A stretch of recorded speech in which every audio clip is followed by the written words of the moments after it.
Ladies, gentlemen, welcome back to the channel Everyday Carry for everyday people. Riaz here. So I know I haven't put out a video for quite some time. Things have been pretty hectic, as I'm sure everybody's been watching the news, and COVID-19 and, work and readjusting to life and change of season and all the rest of it. But that's neither here nor there.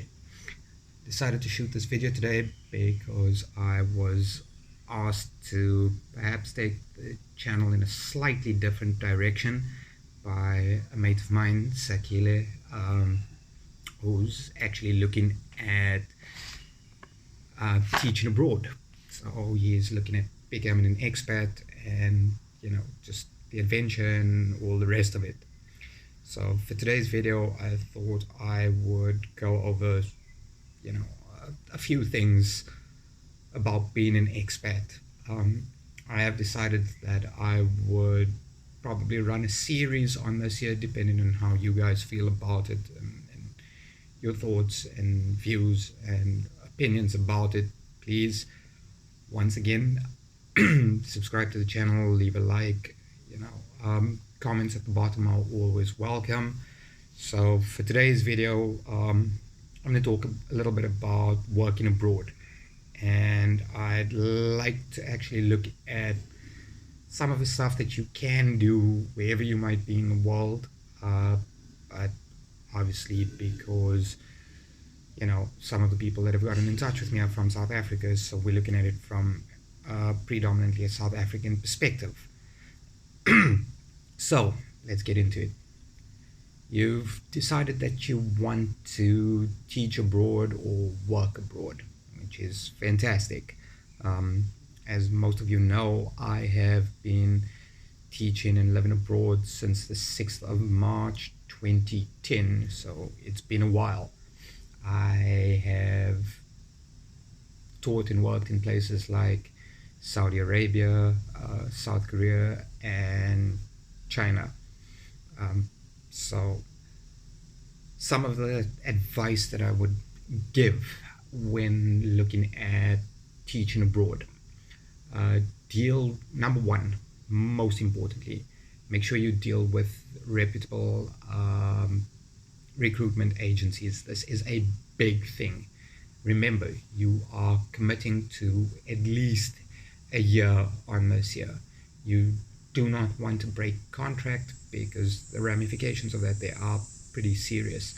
Nobody wants to get blacklisted, nobody wants to get blackballed, nobody wants to be put on a list of undesirables. So looking at something like a good recruitment agent, make sure you do some research with regards to the agency that you're looking at. There are pretty good ones out there.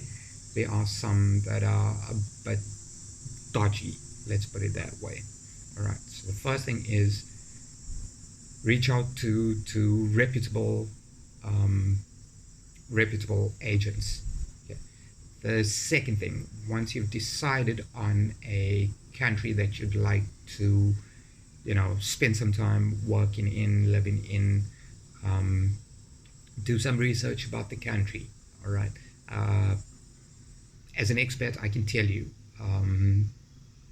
there are days that are not so easy, not so good. There are things that you do miss from home, and it's not the big things that you're going to miss. It's not your car, it's not your phone, it's not going to the shopping mall, it's none of that there. It's pretty much the small things that are going to cause you to miss home a little bit more. Mom's cooking, King's Steerburger, going down to Spur, basic things, all gold tomato sauce, having a Cadbury chocolate, the weather, the people, walking down the road or walking outside, going to a shopping mall or to a supermarket, being able to understand what people are asking for, reading things in English.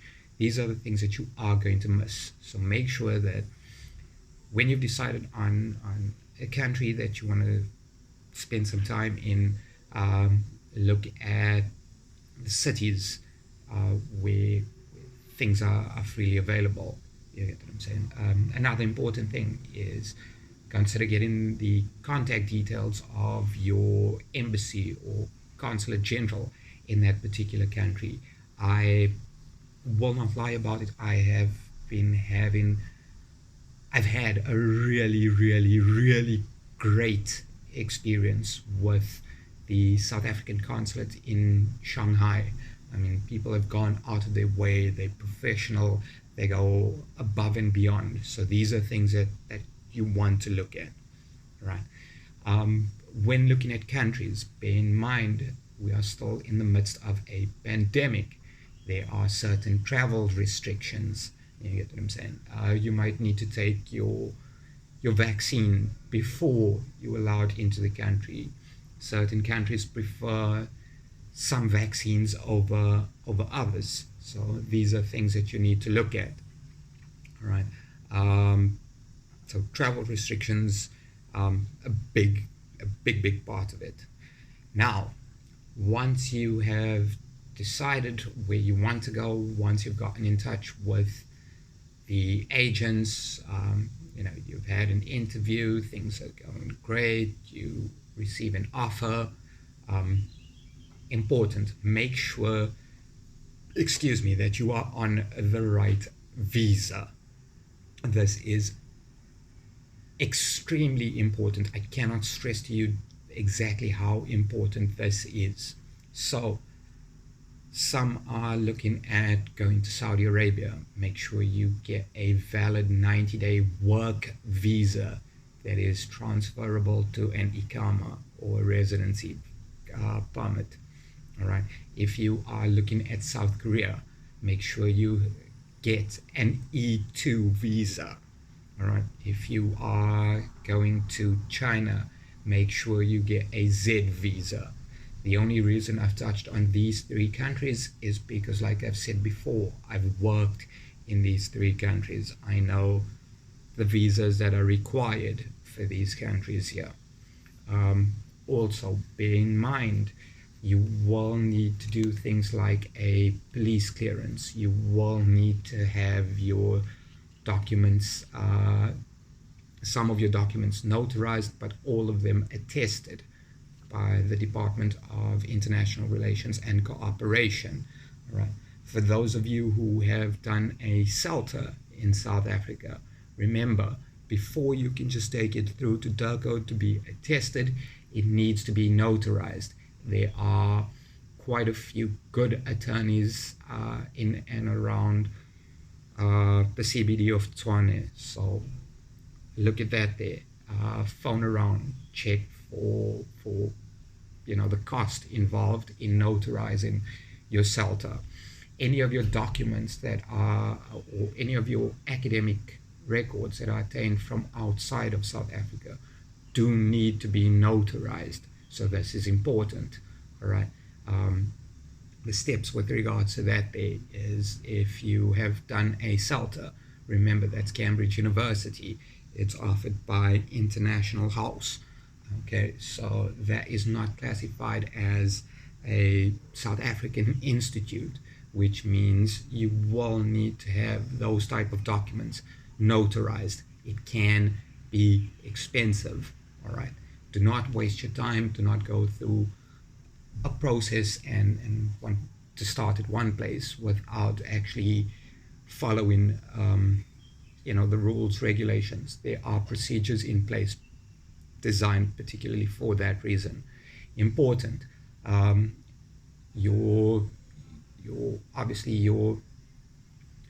will have to start off at the Department of Higher Education in the CBD of Tshwane. Make sure that you have your degree, your scroll, these type of your academic statement of symbols, right? Make sure you have 2 or 3 photocopies of that there. Take it to the Department of Higher Education. They need to vet and verify it first. From there, you will need to go and get in touch with an attorney to have things like your CELTA, your Delta notarized.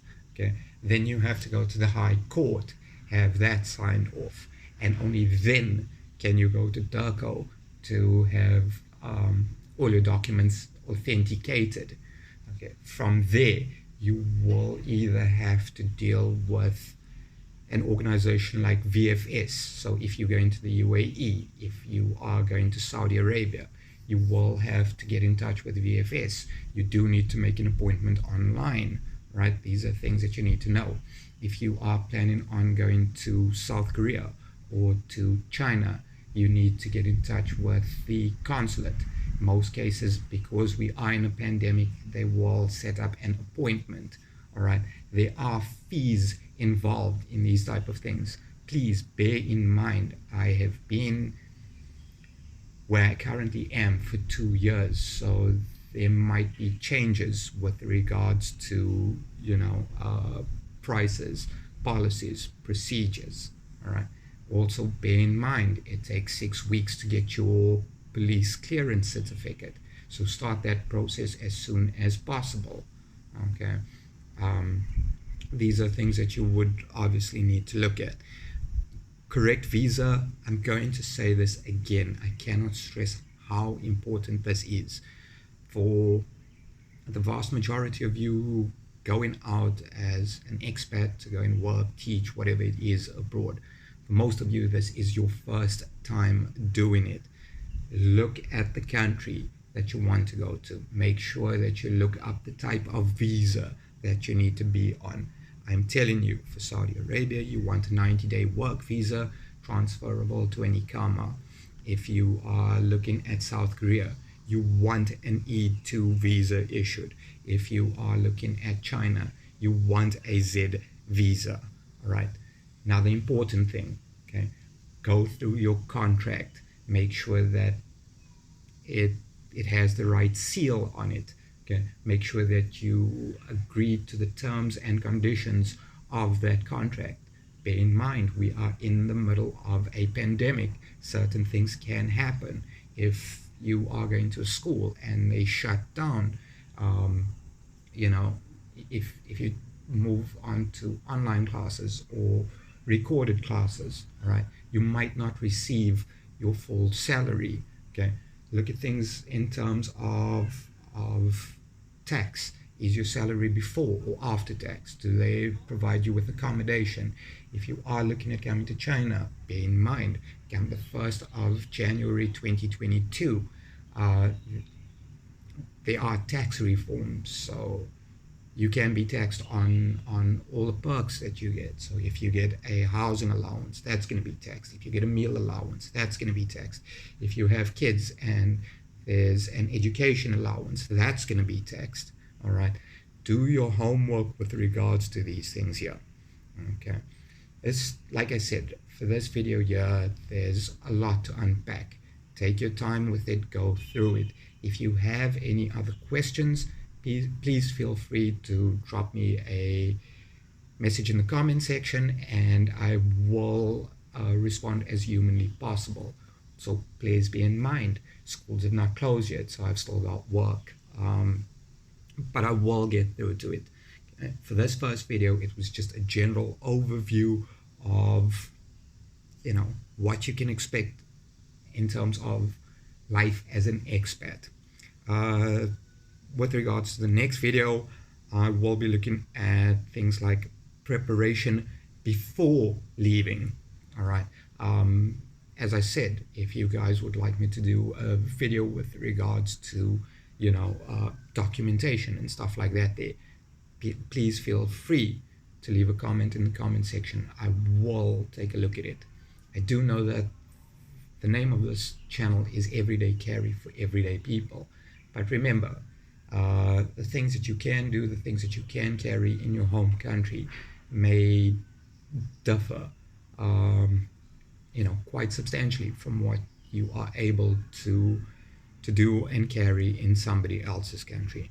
Right, ladies and gentlemen, thank you for your time. I will catch you on the next video. Until then, stay safe. Cheers.